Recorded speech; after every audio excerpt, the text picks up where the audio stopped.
Ano nga ba ang buhay ng isang OFW? Ang kwento ko ito ay para sa inyo. Saludo ko sa lahat ng mga OFW saan man sulok dito sa mundo. Ano nga ba ang buhay ng isang OFW? Masaya nga ba dito? O tinatago mo lang ang tunay na nararamdaman mo? Sabi nila, mayaman daw ang mga OFW. Maraming pera, sumusweldo buwan-buwan, at nabibili ang mga luho na gusto nila.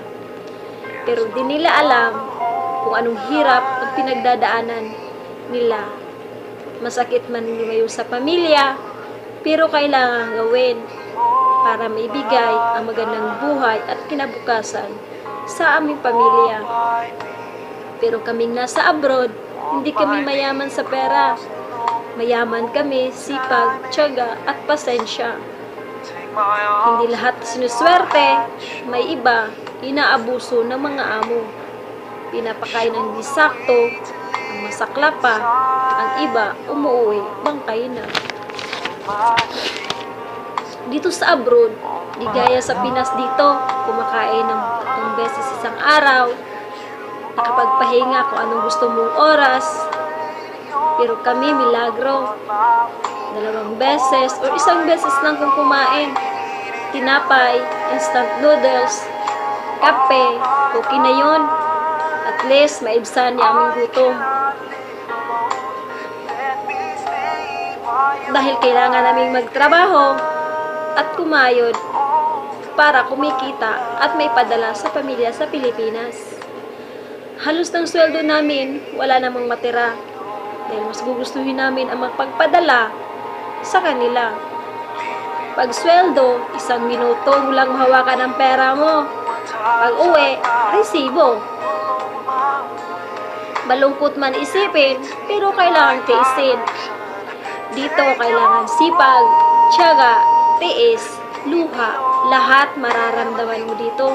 Ang pinaka-importante, mahaba lagi ang pasensya mo para sa mga taong bago mo makasalamuha at makaharap mo. Mahirap lumayo sa pamilya, lalo na't may mga okasyon, bagong taon, birthday, reunion, Pasko. Lahat mamimiss mo yan dito.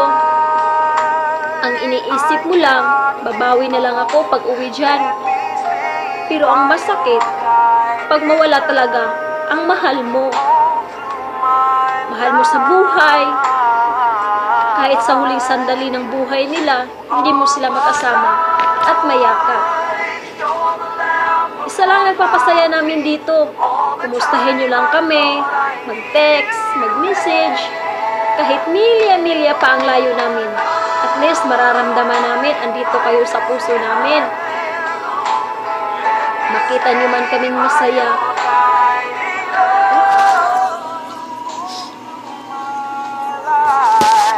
Makita nyo man kaming masaya dito na naka-upload sa mga Facebook, pero sa likod ng mga sayang yon at mga ngiting yon, may nakabalot na pangungulila.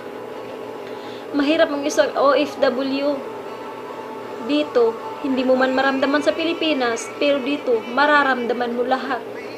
Pagkasakit ka, walang mag-aalaga.